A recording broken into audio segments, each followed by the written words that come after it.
ठेवून द्या प्रॅक्टिकलचे पुस्तक नाव काढले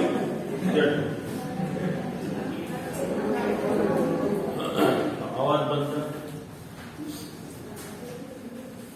D and F block element प्रकरणाचं नाव आहे transition and inner transition element D block म्हणजेच ट्रान्झिशन एलिमेंट आणि एफ ब्लॉक म्हणजे इनर ट्रान्झिशन एलिमेंट हा इनऑर्गॅनिक केमिस्ट्रीचा अगदी सोपा भाग आहे अगोदर आपण ट्रान्झिशन एलिमेंटचा डी ब्लॉकचा विचार करूया डी ब्लॉक एलिमेंट आपण पिरियडिक टेबलमध्ये एक सिंपल डेफिनेशन घेतली होती हे इलेक्ट्रॉनिक कॉन्फिगरेशनच्या आधारावर आपण मूलद्रव्यांचे 4 ब्लॉक काढलेले आहेत on the basis of electronic configuration elements are classified into 4 different blocks that is S block, P block, D block and F block element. S block element पहिला आणि दुसरा तो पिरियडिक टेबल मधला डावीकडून सुरुवात करायची आहे S block element. Here last electron enters into the S subshell of the outermost cell. Here last electron enters into the S subshell of the outermost cell called as the S block element. पहिला group दुसरा group हे आहेत आपले S block element also called as metals alkali metal alkaline earth metal. दूसरा प्रकार आहे P block element. These are the elements in which the last electron enters into the P subshell of the outermost cell. Group number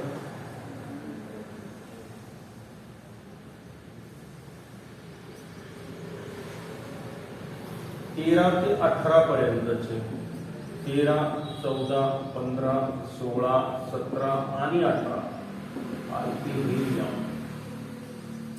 हे P block element आहे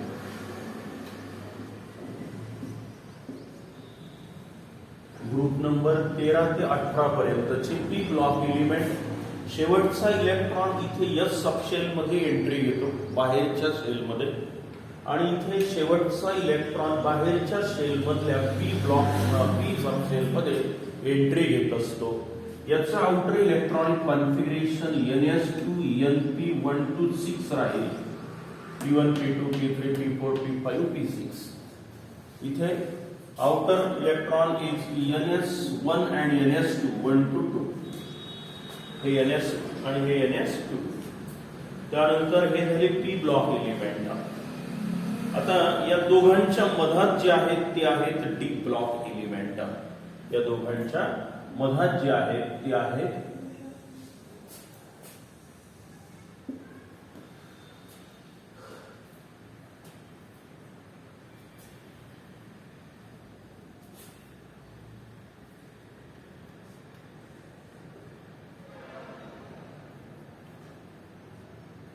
P block element आणि हे त्याच्या मधातले D block element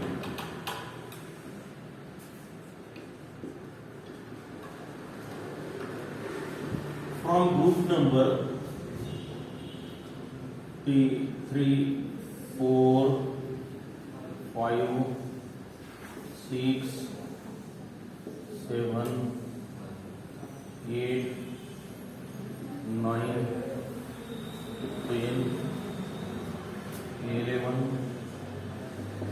12 10 1 2 3 4 5 6 7 8 9 आणि 10 हे जे elements आहेत आता ग्रुप नंबर 3 पासून तर 12 पर्यंतचे हे आहेत डी ब्लॉक एलिमेंट आता हे कोण आहे these are the element in which the last electron enters into the n-1 d subshell बाहेरची शेल म्हणजे nth सेल असेल तर n-1 बाहेरून दुसऱ्या नंबरची शेल हियर हे न्यूक्लियस आहे पहिली शेल दुसरी शेल तिसरी शेल चौथी असेल ही जर n असेल तर ही झाली n-1 आणि इथे d सबशेल मध्ये इलेक्ट्रॉनची एंट्री होत असते. मग आता याची व्याख्या काय, ही एवढीच व्याख्या करायची. These are the elements in which the last electron enters into the n-1 d subshell. It is second from the outermost shell called as the penultimate shell. Or these are the elements which contain partially filled, incompletely filled d atomic orbital. It contains partially filled d subshell. d subshell जे ते अर्धवट भरलेले असते. The element or its ion. The element or its ion contain partially filled d atomic orbital. Such elements are called as the d block element. Or here last electron enters into the n-1 d subshell. Now these elements are placed in between s block and p block element. दोघांच्या मधात ठेवलेले आहेत. They are placed in between s block and p block element. S block element, all they are metals, electropositive element. Electron देऊन positive ion form करणारे म्हणजे electropositive. आणि हे इकडे आहेत इलेक्ट्रोनिगेटिव्ह, हे इनर्ट आहे. हा इलेक्ट्रोपॉझिटिव्ह कडून प्रवास सुरू होतो तो कुठे संपून जातो, मोस्ट इलेक्ट्रोनिगेटिव्ह एलिमेंट कडे. म्हणजे हे इलेक्ट्रोपॉझिटिव्ह आहे, हे इलेक्ट्रोनिगेटिव्ह आहे. आणि हा बदल जो होत जातो प्रॉपर्टीज मध्ये, बदल म्हणजे ट्रान्झिशन. ट्रान्झिशन म्हणजे बदल. Now these elements are called as the transition elements. They are placed in between s block and p block element. Moreover, they are placed in between electropositive, most electropositive s block element and most electronegative p block element. And the transition of the property, change of the property takes place through this p block element, and hence they are called as a transition element. Transition म्हणजे प्रॉपर्टीत होत जाणारा बदल, electropositive कडून इलेक्ट्रोनिगेटिव्ह कडे यांच्या मार्फत हळूहळू होत जातो. म्हणून यांना काय नाव दिलेलं आहे, ट्रान्झिशन. एकतर या मूलद्रव्याचं कॉन्फिगरेशन पाहिलं किंवा यांच्या आयॉनचं कॉन्फिगरेशन जर आपण पाहिलं तर त्याच्यामध्ये अर्धवट भरलेली डी सबशेल असते. हे त्याचं सगळ्यात मोठं वैशिष्ट्य. The element or its ion contain partially filled d atomic orbital. Such elements are called as a transition element or d block element. They are placed from group number 3 to 12. कोणत्या group मध्ये आहे ते 3 ते 12 पर्यंत. And they are placed from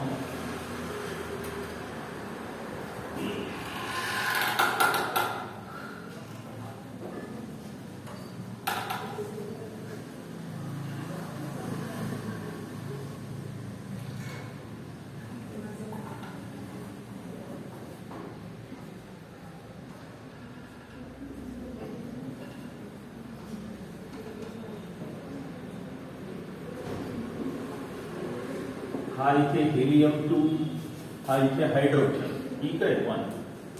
त्यानंतर हा lithium, beryllium, boron, carbon, nitrogen, oxygen, fluorine आणि neon 10 पर्यंत. बरोबर आहे.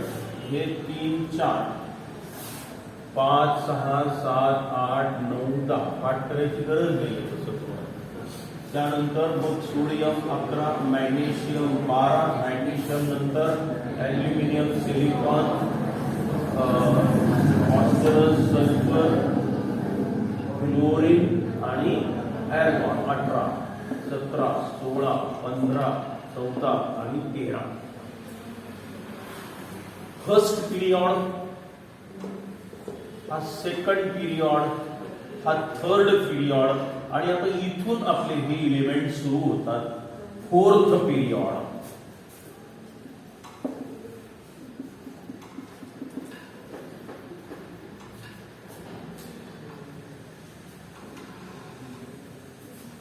Fifth period,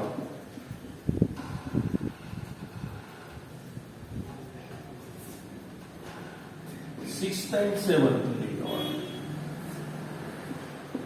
sixth period, 7th period. Position in periodic table कधी कधी हा प्रश्न 1 ते 2 मार्काला विचारतात. ट्रान्झिशन एलिमेंटची पिरियडिक टेबल मधली पोझिशन काय आहे? काय पोझिशन आहे? मग they are placed from group number 3 to 12 and from group period 4th to 7th period. These 40 elements प्रत्येकात 10 आणि हे एकूण 40. हे 40 मूलद्रव्ये जे आहेत यांना आपण डी ब्लॉक एलिमेंट असं म्हटलेलं आहे. ठीक आहे, D block element. They are placed in between more electropositive S block element and more electronegative P block element from group number 3 to 12 and in the period 4th period, 5th period, 6th period, 7th period. Now first 4th period contain the element. कोणते कोणते आहेत पहा. Argon नंतर sodium, इथे आला potassium 19, calcium 20 आणि आता यानंतर आपले हे ट्रान्झिशन एलिमेंट सुरू होतात. 21 पासून 21, 22, 23, 24, 25, 26, 27, 28, 29 आणि 30. हा 31, 32, 33, 34, 35 आणि हा inert element 36. Helium, neon, argon, krypton, हा झेनॉन, हा रेडॉन आहे. हा असेल 54, हा असेल 86. नाउ 4 सिरीज तुम्हाला दिसतात इथे. 4th period, 5th period, 6th period, 7th period. There are 4 transition series present in the periodic table. First transition series, second transition series, third transition series आणि fourth transition series. 4 सिरीज आहेत आता इथे मूलद्रव्याच्या. म्हणजे एकूण मूलद्रव्य 40, एका सिरीज मध्ये 10. First transition series it starts from scandium 21, scandium, titanium, vanadium, chromium, manganese, iron, cobalt, nickel, copper, zinc. First transition series ही मात्र चांगली पाठ करून ठेवा. प्रश्न विचार जे आहेत ते यावरच असतात. शक्यतो पुढच्या प्रश्न कोणी विचारत नाही. First transition series it starts from scandium 21 to zinc 30 and here last electron enters into the 3D subshell and hence it is known as a 3D transition series. 3D series म्हणा. काय म्हणू आपण याला? 3D series. Now second transition series it starts from yttrium to cadmium 48. हा 36 असेल, हा 37, हा 38, हा झाला 39.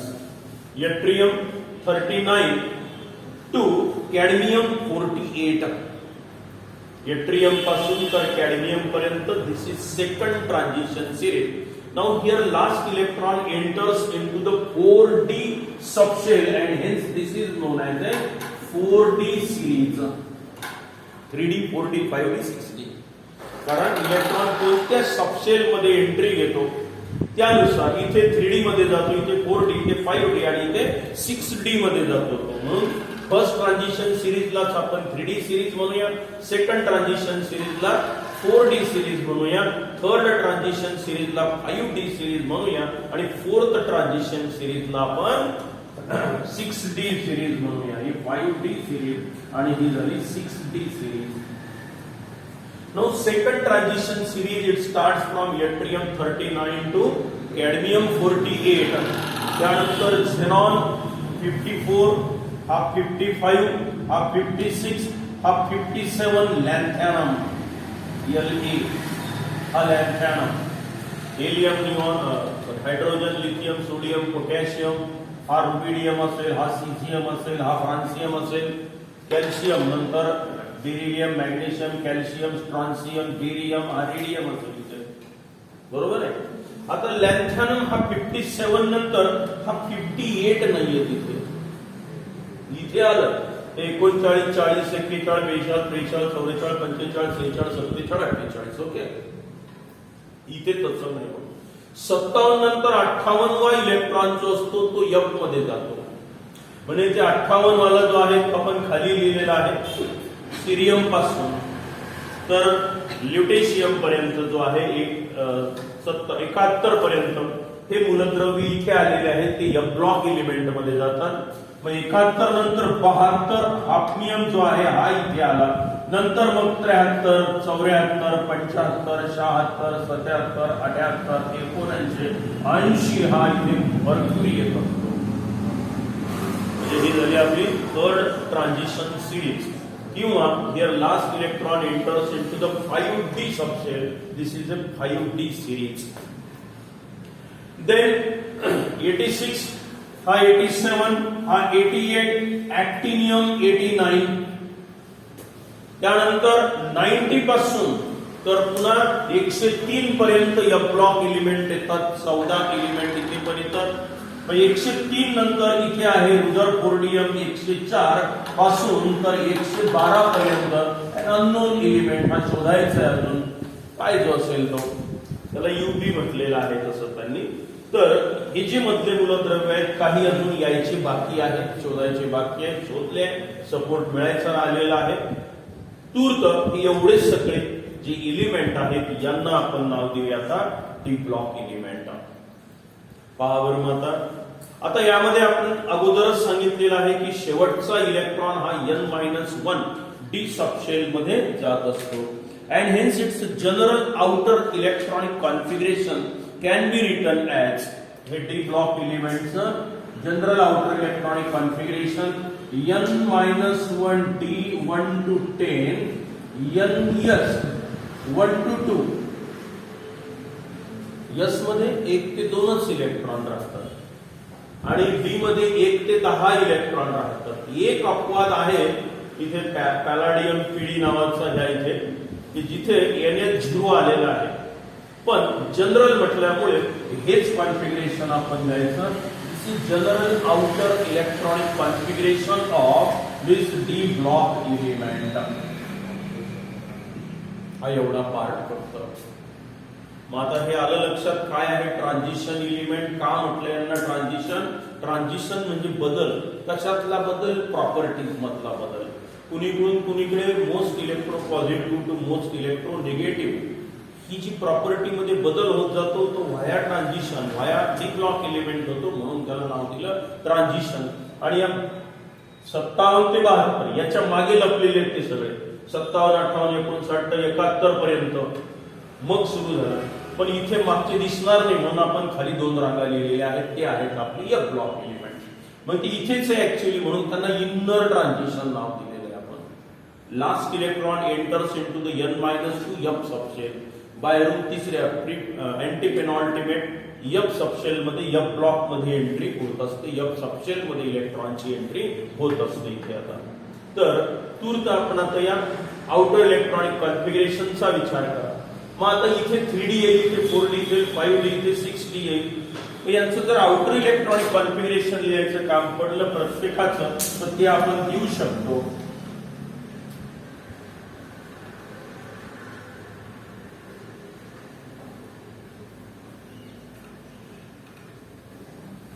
फर्स्ट ट्रान्झिशन सिरीज जी आहे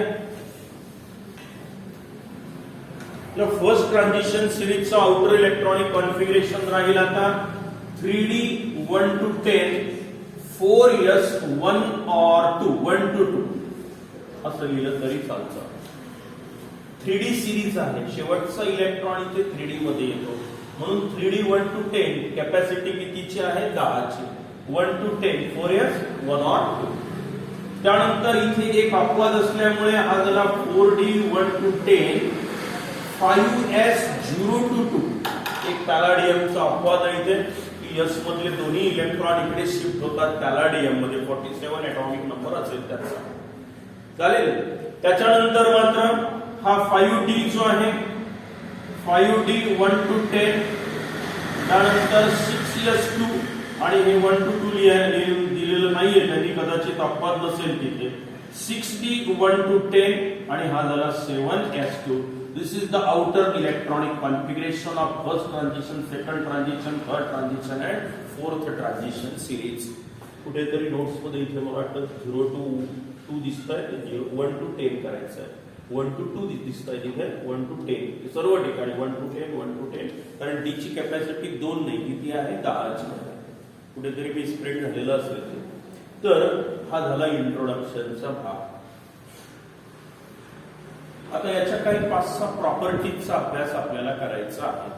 काही 2 प्रॉपर्टीज त्यांनी नाही सांगितल्या घ्यायच्या ॲटॉमिक प्रॉपर्टीज डिलीट केलेल्या आहेत आयोनायझेशन एन्थाल्पी वगैरे. तर आयोनायझेशन एन्थाल्पी इलेक्ट्रॉन काढून टाकण्यासाठी लागणारी एनर्जी म्हणजे ionisation enthalpy atomic size ionic size हे दोन्ही प्रॉपर्टीज मात्र त्यांनी आता तुम्हाला घ्यायच्या नाही असं सांगितलेलं आहे. मग आता आपण पहिल्या प्रॉपर्टीकडे जाऊया मोस्ट इम्पॉर्टंट ती म्हणजे इलेक्ट्रॉनिक कॉन्फिगरेशन. काय इलेक्ट्रॉनिक कॉन्फिगरेशन जे ऑलरेडी आपण 11वीत घेतलेलं आहे कुठून कुठपर्यंत स्कॅन्डियम पासून तर झिंक पर्यंत आणि यांचं पूर्ण लिहित बसू नका हे एवढं सफिशियंट आहे आपल्याला. आता तुम्हाला जर असं विचारलं तर ॲटॉमिक नंबर दिलेला असेल 4d1 to 10 ते इलेक्ट्रॉन टाकत चला तुम्हाला आउटर इलेक्ट्रॉनिक कॉन्फिगरेशन सहज काढता येईल सहजपणे आपण ते लिहू शकतो. मग हा इंट्रोडक्शनचा भाग याची पिरियडिक पोझिशन यांचं आउटर इलेक्ट्रॉनिक कॉन्फिगरेशन हे तुमच्या लक्षात आलं. आता जाऊया आपण पहिल्या इम्पॉर्टंट प्रॉपर्टीकडे. हे नावं लक्षात आले 4th period 5th period 6th period 7th period 7 period आहेत आडव्या रेषा 3D 4D 5D 6D या 4 series first second third fourth transition series असे नाव आपण त्याला दिलेले आहे. आता electronic configuration of first transition series second third जे आहेत पुस्तकात त्यांनी दिलेले आहेत तुम्हाला त्या रिकाम्या जागा तुम्ही पण सहजपणे भरू शकता. ते शक्यतो विचारण्याची शक्यता राहत नाही आणि विचारलं तर इलेक्ट्रॉनिक कॉन्फिगरेशन लिहिणं काही अवघड ते तुम्हाला तुम्ही ते देऊ शकता. 11वीत घेतलेलं आहे आपण अबो प्रिन्सिपल वगैरे. आता इलेक्ट्रॉनिक कॉन्फिगरेशन कडे आपण जाऊया फर्स्ट ट्रान्झिशन सिरीजच्या. हे मात्र सगळ्यांनी पाठ करून ठेवायचं आहे. ठीक आहे. Scandium 21 titanium 22 cadmium titanium vanadium chromium Mn Fe ferrous cobalt nickel copper आणि झिंक विथ ॲटॉमिक नंबर. प्रत्येकाला इनर कोर इलेक्ट्रॉनिक कॉन्फिगरेशन आहे आर्गॉन 18. आर्गॉन 18 म्हणजे कोण हा argon 18 electron atomic number 1s2 2s2 2p6 3s2 आणि 3p6 हे कुठेतरी लिहून ठेवायचं म्हणजे पुन्हा पुन्हा लिहायचं काम पडत नाही. आर्गॉन 18 इनर कोर कॉन्फिगरेशन आहे आर्गॉन. हे सगळ्यांकडे आहे. आता argon 18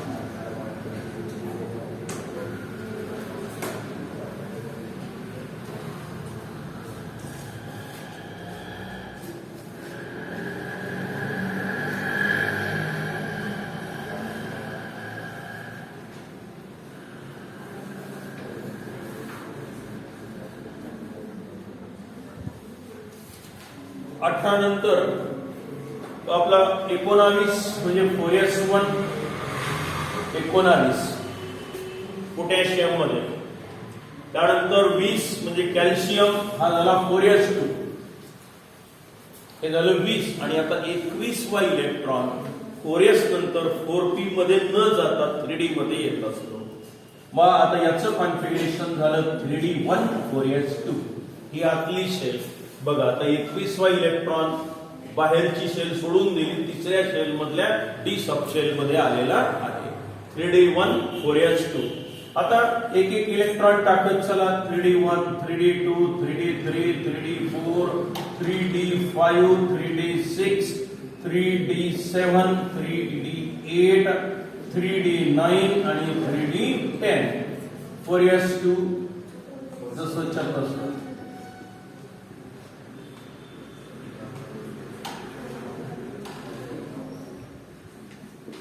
Now this is the expected electronic configuration of first transition series according to the rules.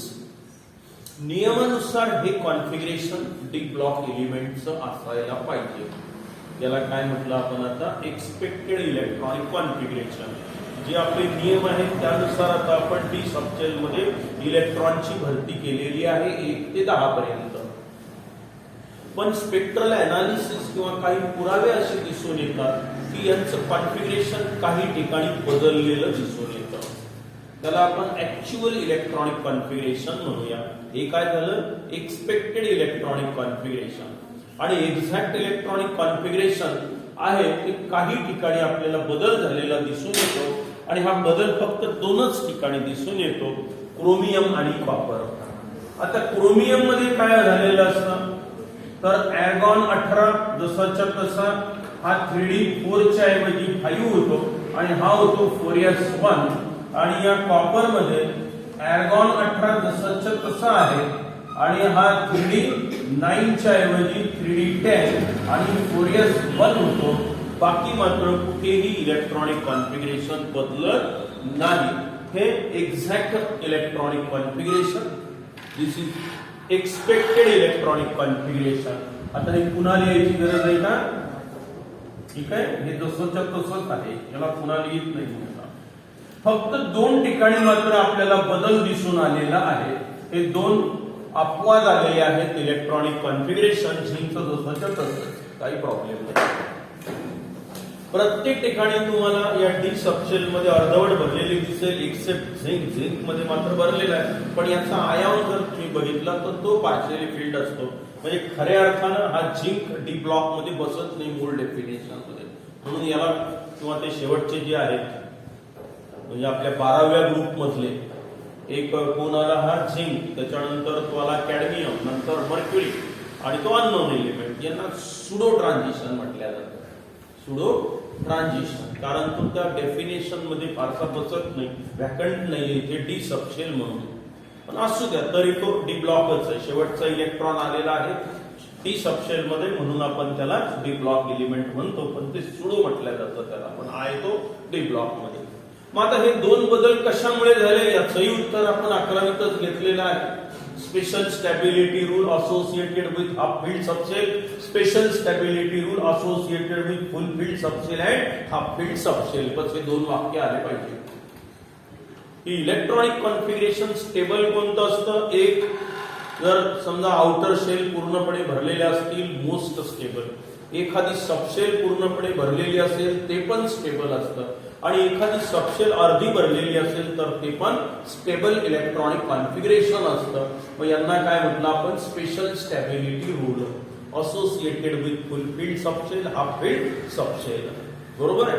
पण त्या नियमानुसार या क्रोमियमचं आणि कॉपरचं इलेक्ट्रॉनिक कॉन्फिगरेशन आपल्याला वेगळं दिसून येत असतं. मग आता क्रोमियमच्या बाबतीत काय झालं? एका वाक्याचंच उत्तर तुम्ही ते देऊ शकता. हा प्रश्न आपण 11वीत डिस्कस पण केलेला आहे. Chromium has electronic configuration 3d5 4s1 rather than 3d4 4s2. This is because one of the electron from 4s subshell get transmitted or shifted into the 3d subshell, due to which both subshell acquire half field stability. Both subshells are half field, and this is more stable electronic configuration than this configuration. And hence, according to the special stability rule associated with half field subshell, chromium acquires this electronic configuration rather than this configuration. बस एवढंच, एकच वाक्य टाकायचं. This is according to the special stability rule associated with half field subshell. Due to the shifting of one electron from 4s to 3d, both subshells get half filled, and this is more stable electronic configuration. And to attain this stability, chromium shows different electronic configuration than expected. And here D complete भरल्या जातो. इकडचं electron याला stability मिळाली half field मुळे. This is due to the or according to the special stability rule associated with full field subshell and half field subshell. Zinc has this electronic configuration rather than this configuration. ही झाली आपली पहिली property. ठीक आहे. इथपर्यंत हा इंट्रोडक्शनचाच भाग आहे. Notes तशा मी पाठवलेल्या आहेत. बाकी आपण पुढच्या तासाला पाहू. ते सोबत राहू द्या प्रॅक्टिकलचं. ठीक आहे.